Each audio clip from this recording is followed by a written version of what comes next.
We're doing the Easter eggs and predictions for Season 6, Episode 7 of Marvel's Agents of S.H.I.E.L.D. Be warned, spoiled or not caught up. So the title of the episode was called Told Ya, which is referring to Sarge this episode. So I'm going to talk about him, their storyline first on Earth.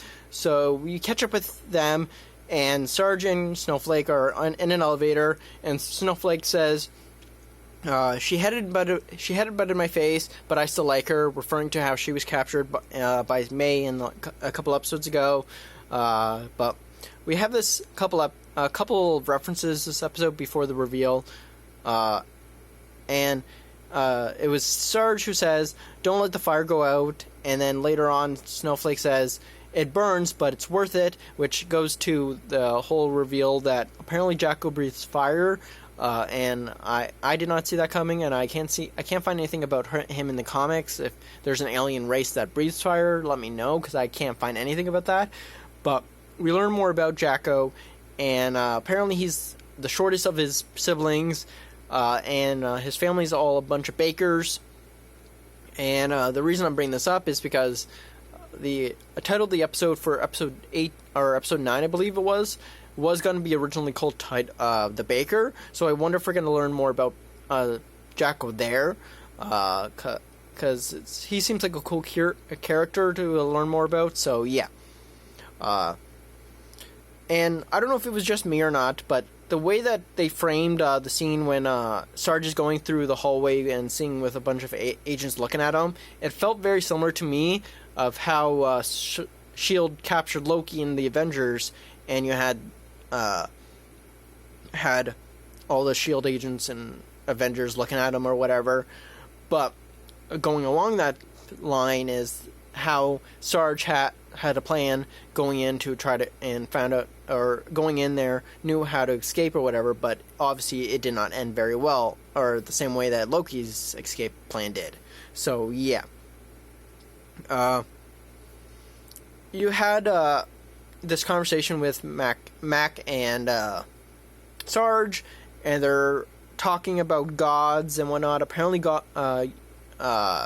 Coulson or Sarge has met real gods up close, and it's basically that's a reference to season 3, episode 17, how he's talking to Malik, saying that he's met gods up close and they bleed or whatever. But you see the differences between Sarge and Mac, because Mac believes there's only one God, and all his experiences with quote-unquote gods are alien gods that aren't real gods. So, yeah.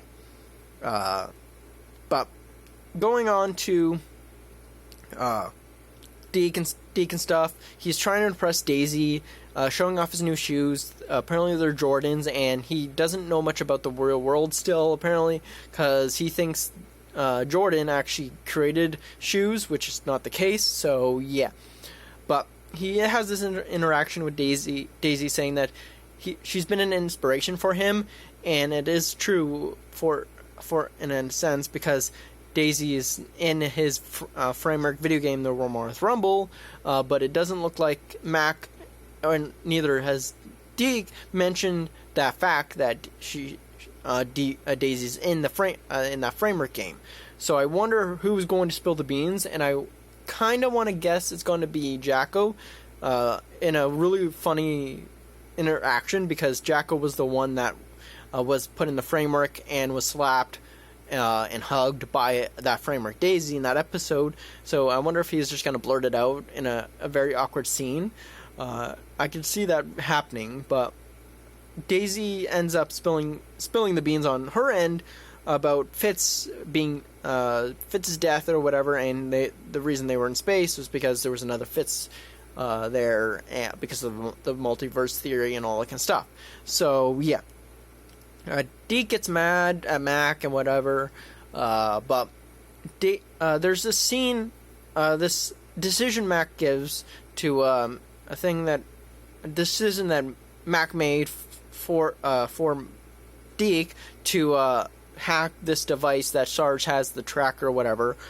But this scene here, for some odd reason, triggered a lot of fans I have no idea why, because it's a very silly reason to get mad at it, is why Mac would task Deke to hack this tracker instead of Daisy, the known hacker of the team, to hack this device. And the simple answer is because Daisy was very busy this episode trying to fix the Zephyr 1 so that she can go back to space to find Fitzsimmons so they can come back to Earth. And she also has been also wants to avoid all things Sarge, so giving her tasks that involve Sarge would not be a smart thing to do. So Deke is the one that had to do this job because he's a known engineer, hacker type of thing, a person. So it fits for his character. So I don't understand why people are getting mad. So yeah. But we have the scene with Mac and Sarge in his Mac's office, and he's says this thing that says, "It must be strange looking at the real deal," which is referring to Coulson, but it's also a reference to the pilot episode and the 100th episode, because Coulson has this interaction with Mike, talking about superheroes and how you don't need to have superpowers to be a superhero, about being the real deal or whatever. But it also parallels again later on in that series in the 100th episode with the same scene, basically a similar scene with Mac or with Coulson and fake Mike. So yeah, but in this scene, you have this entrance with Mac coming out of the shadows, which people are saying that it could be a reference to when Coulson entered the scene, saying "Welcome to Level 7" in the pilot to introduce himself to Ward. So yeah, and you see Max having a hard time dealing with it being director. It's been like that for a while, but you have Daisy trying to comfort him, saying that there's a reason why all those hands went up when they voted for him, and it shows that people trust him, people believe in him, he's the right person to do the jobs or whatever. So it's okay if you mess up or whatever. And this is where people start messing up, because after they hacked the tracker, they find out that there's 2 strikes, a very close area, and they decided to track them down, bring them to Zephyr 1, and put them in a module, which people are getting mad also here, or not mad or whatever, just annoyed because of why would they be so dumb. And the reason they're so dumb is because they only have 1 module, so putting them in a containment module together would be a smart thing to do, since for their knowledge, no one has been able to break out of these things other than Ghost Rider. So, like all the Inhumans were able to stayed in there, so they didn't think an alien creature would be able to break out of it. So that makes me think that these creatures, the Shrikes, are more than what we think they are. Because, like I said, the only thing that could break out of this module was Ghost Rider, which was a magical creature. So I wonder if somehow these creatures are tied to a magical creature in a way. So yeah, because I don't know if they're just aliens. It just seems kind of weird that they were able to break out of this module, containment modules. So yeah, going to the space stuff, there weren't a lot of Easter eggs or references there, but there were a lot of full circle moments, because we see the alien that was hitting on Daisy and tricked Enoch in episode 3 this season. He's hitting on Izel, a new character, which I'll talk about later on. But we have Simmons reference her experiences on Kitson about being on drugs, and you see Fitz's confused face because he apparently has no idea about her experiences on Kitson. So yeah, but you have this scene with Mr. Kitson, and after being captured, and he says he's going to put Enoch in the brothels, which which confuses him because he doesn't know how he should feel. But the last time he was here, he suggested they should go to the brothels. So you see a growth coming around in Enoch because he's changing. So yeah. But a big part of this space arc, I guess, is we meet Izel, and she's needs a ship to go back to Earth or whatever, and Fitz and Simmons have this idea, or Fitz has this idea of where they can find this ship, and it's the controller ship from Episode 2, which was taken by these guys in Episode 3, and it's the same people that gave the drugs to Davis, Simmons, and Daisy in Episode 3, and you have this guy, that same guy saying not again after he sees who is coming to on the ship.